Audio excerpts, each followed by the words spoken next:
दोस्तों टाइटन के डिविडेंड के बारे में बात करेंगे, डेट के बारे में बात करेंगे, पेमेंट के बारे में इस वीडियो में बात करेंगे, लेकिन साथ साथ हम बिजनेस को भी समझेंगे हर बार की तरह। और अगर आप शेयर होल्डर है तो उसके जो बिजनेस है उसको समझना बहुत जरूरी हो जाता है। वैल्यूएशन को समझेंगे, टारगेट्स क्या लीडिंग ब्रोकरेज ने दिया है टाइटन का, इन सब के बारे में दोस्तों इस वीडियो में हम बात करने वाले हैं। लेकिन शुरुआत हम करते हैं डिविडेंड से। ₹7.5 ₹7.50 का डिविडेंड जो है टाइटन ने डिक्लेयर किया हुआ है और इंपॉर्टेंट डेट है जुलाई 8, वो एक्स डिविडेंड डेट है। मतलब जुलाई 8 से पहले जिनके पास भी टाइटन का स्टॉक है वो इस डिविडेंड के लिए एलिजिबल है। अब डिविडेंड पेमेंट डेट तो एक्चुअली में टाइटन का एजीएम होने वाला है 26 जुलाई को, ठीक है, जुलाई 26 को होने वाला है। और कंपनी ने कहा है कि 7वें दिन या उसके बाद जो है पेमेंट शुरू हो जाएगा। तो एक एजम्पशन लगा सकते हैं कि 2 अगस्त के आसपास या उसके बाद जो है डिविडेंड का जो पेमेंट है टाइटन का, वो जो भी एलिजिबल शेयर होल्डर्स हैं उनको मिल जाएगा। तो ये इंपॉर्टेंट इंफॉर्मेशन रही। 7.5 का डिविडेंड और 8 जुलाई एक्स डिविडेंड टाइटन का। अब टाइटन का बिजनेस समझते हैं, ग्रोथ कर रहा है या नहीं। तो सबसे पहले रेवेन्यू, और 88% रेवेन्यू आ रहा है ज्वेलरी के बिजनेस से। और इंडिया में जैसे अनऑर्गेनाइज से ऑर्गेनाइज में शिफ्टिंग हो रही है ज्वेलरी सेगमेंट की, तो वो फायदा अगर किसी को मिल रहा है तो वो टाइटन को मिल रहा है। फिर 9% बिजनेस वॉच एंड वेयरेबल्स से, फिर आई केयर से 2% का बिजनेस, और बाकी सब जो परफ्यूम और बाकी सब बिजनेस है 1% का। तो मैक्सिमम बिजनेस है ज्वेलरी। ज्वेलरी अच्छा करेगा, टाइटन अच्छा करेगा, ठीक है।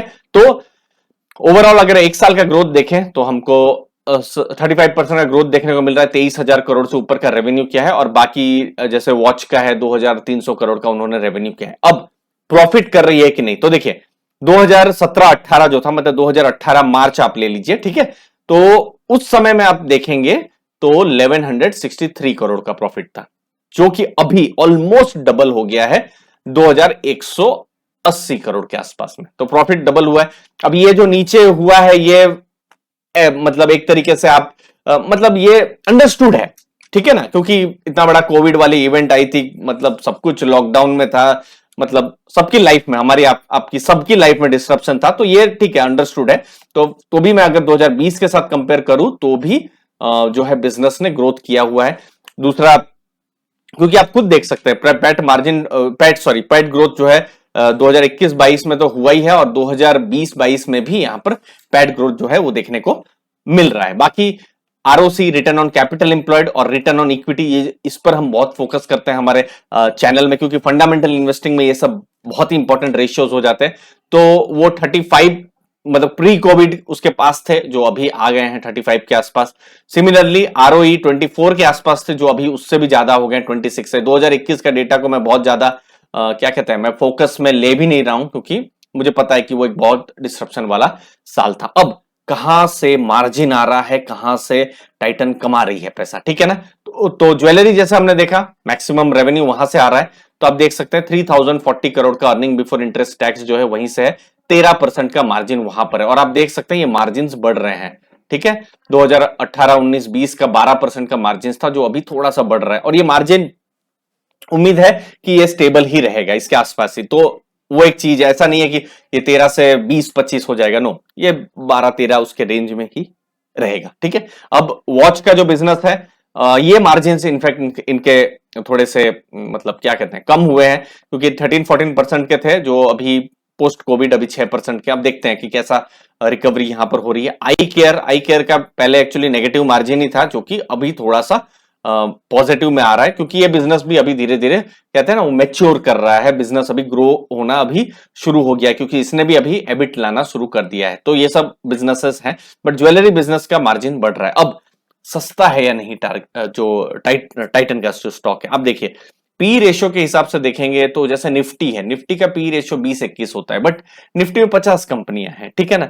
अब टाइटन एक ऐसे सेगमेंट में है जहां पर हाई ग्रोथ है, ज्वेलरी है, अनऑर्गेनाइज से ऑर्गेनाइज, तो उसको हमेशा से हाई वैल्यूएशन मिला है।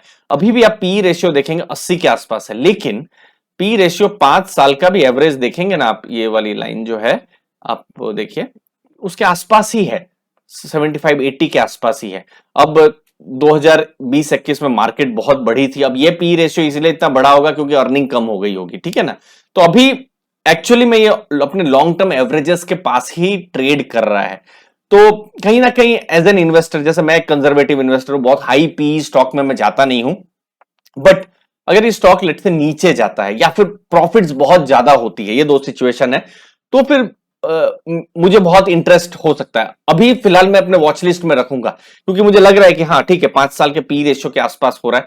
अब प्रॉफिट बहुत ही अच्छा कर दे तो फिर एक पॉजिटिव चीज हो सकती है, या फिर क्योंकि मार्केट अभी थोड़ी चॉपी है ही, तो अगर नीचे जाता है तो फिर शायद एक और अच्छी अपॉर्चुनिटी, एक अच्छे टाटा ग्रुप के ही जो है जो बिजनेस है वहां पर। अब देखिए ज्वेलरी जैसे ऑर्गेनाइज हो रही है, मार्केट शेयर अभी सिर्फ 6% ही है, तो ये एक बहुत बड़ी एक मार्केट जो है इंडिया है, इंडिया में गोल्ड है, तो एक बहुत बड़ी अपॉर्चुनिटी है ही, ठीक है ना। वेडिंग होती रहती है, मतलब घर में गोल्ड से रिलेटेड चीजें होती है, तो वो एक टाइटन का एक बहुत बड़ा एक, क्योंकि टाटा एक ट्रस्ट है तो वो एक ब्रांड एक बहुत बड़ा पॉजिटिव है ही। तो रेवेन्यू ग्रोथ की स्ट्रॉन्ग एक्सपेक्टेशन है ही। पिछले 5 साल में ग्रोथ हुआ ही है, एबिट ग्रोथ 24% का हुआ है।